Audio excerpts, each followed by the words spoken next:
ओम नमश्चंडिकाय नमः। अथ श्री दुर्गा सप्तशती। पहला अध्याय।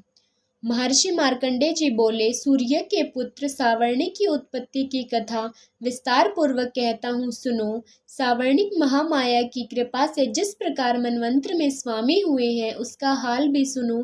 पहले सवारोचिस नामक मनवंत्र में चैत्रवंशी सूरत नाम के एक राजा थे।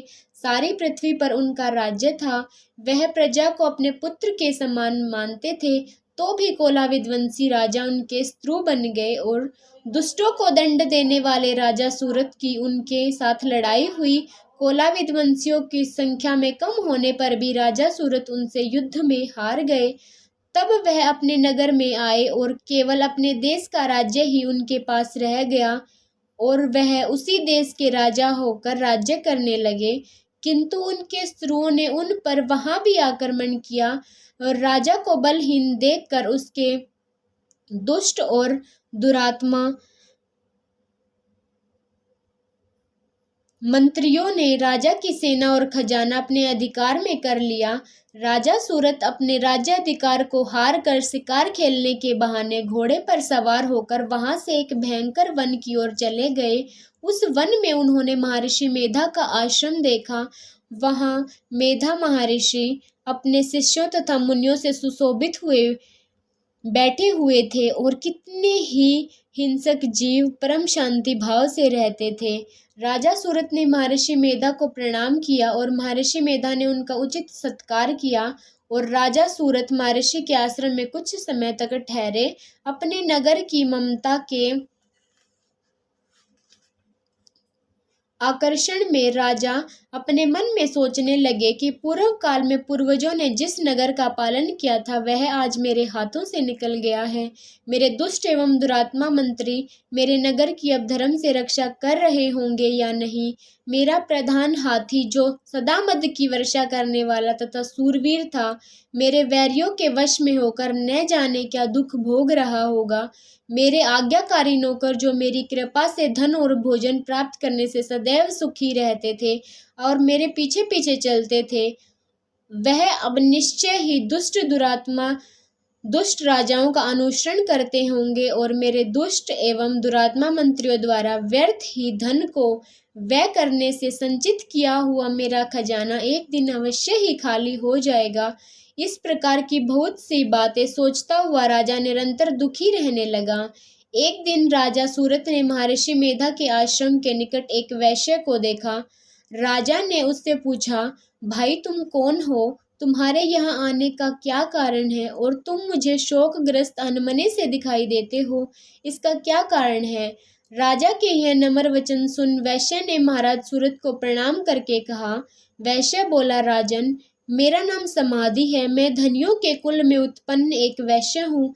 मेरे दुष्ट स्त्री पुत्रादिकों ने लोभ से मेरा सब धन छीन लिया है और मुझे घर से निकाल दिया है। मैं इस तरह से दुखी होकर इस वन में चला आया हूँ और यहाँ रहता हुआ भी मैं इस बात को नहीं जानता कि अब घर में इस समय सब कुशल है या नहीं। मैं अपने परिवार का आचरण संबंधी कोई समाचार नहीं पा सकता। वह घर में इस समय कुशल पूर्वक है या नहीं। मैं अपने पुत्रों के संबंध में यह भी नहीं जानता कि वे दुराचारी हैं, सदाचारी हैं या दुराचार में फंस गए हैं। राजा बोले, जिस धन के लोभी स्त्री पुत्रों ने तुम्हें घर से निकाल दिया है, फिर भी तुम्हारा चित्त उनसे प्रेम करता है। वैश्य ने कहा, मेरे विषय में आपका कहना ठीक है, किंतु मेरा मन इतना कठोर नहीं है।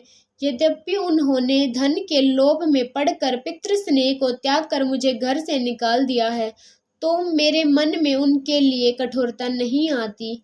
हे महामते, मेरा मन फिर भी उनमें क्यों फंस रहा है, इस बात को जानता हुआ भी मैं नहीं जान रहा।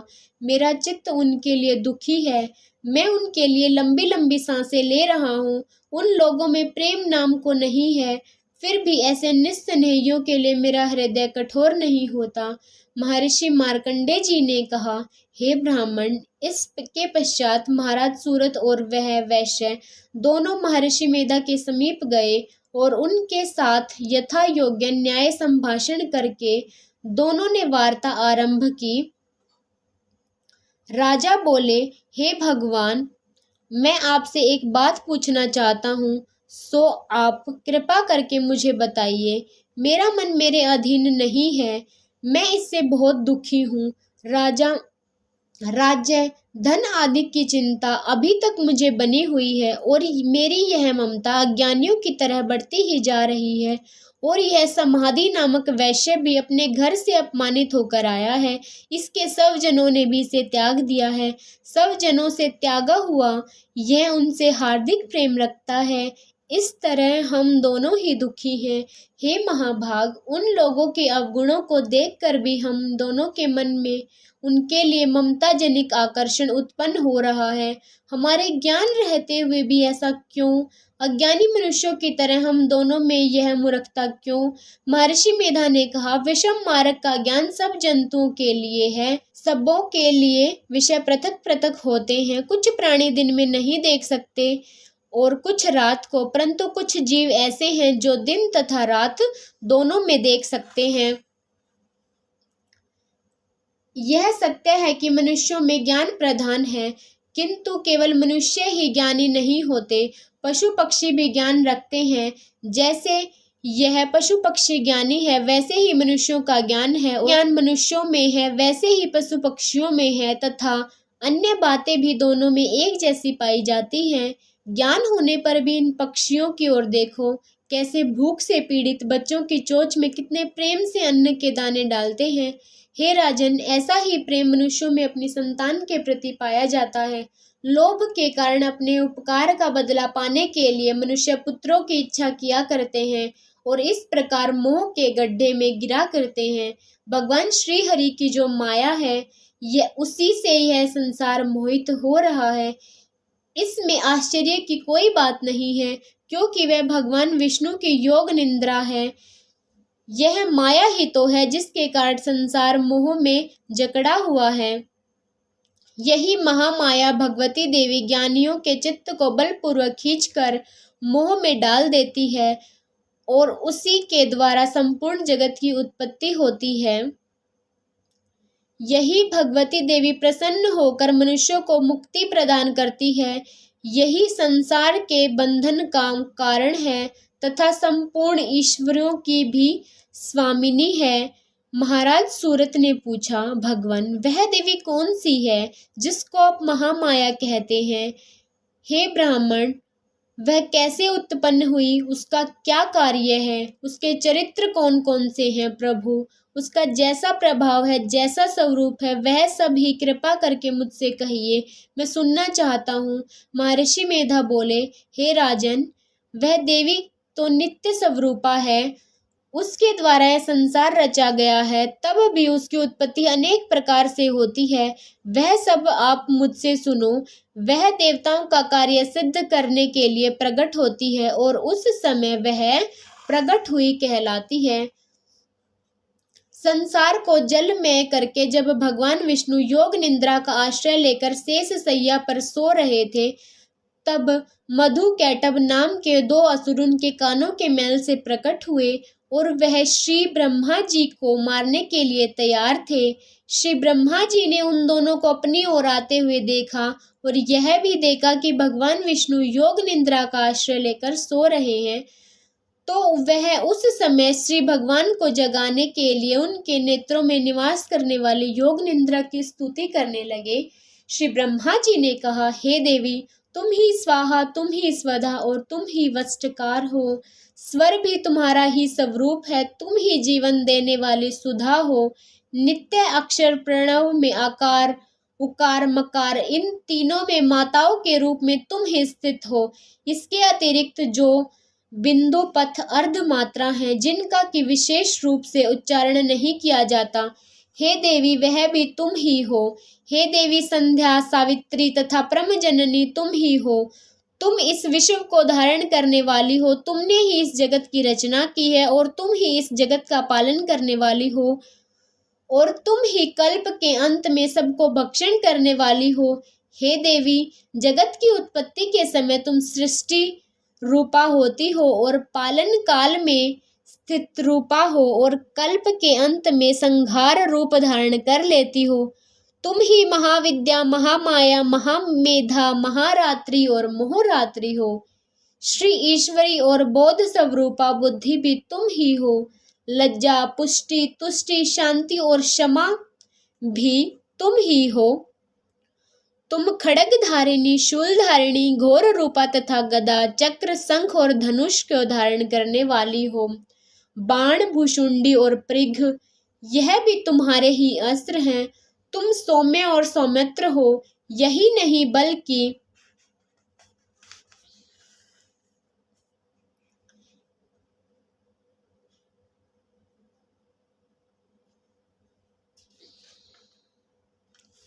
जितनी भी सौम्य तथा सुंदर वस्तुएं इस संसार में हैं, वह सब उन सब से बढ़कर सुंदर तुम ही हो। पर और अपर सबसे पर रहने वाली सुंदर तुम ही हो।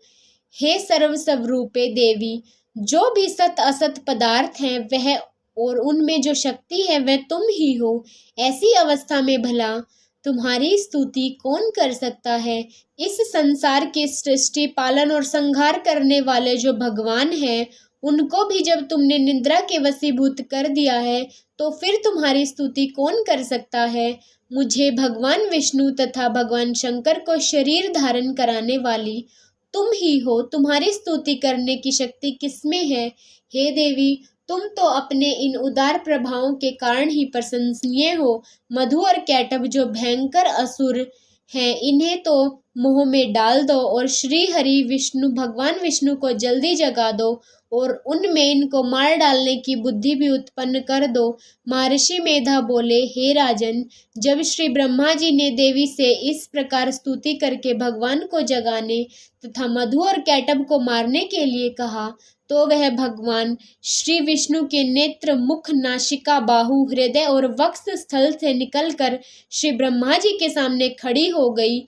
और उनका ऐसा करना ही था कि भगवान श्री हरि तुरंत जाग उठे और उन दोनों असुरों को देखा, जो अत्यंत बलवान तथा पराक्रमी थे और मारे क्रोध के जिनके नेत्र लाल हो रहे थे और जो ब्रह्मा जी को वध के लिए तैयार थे।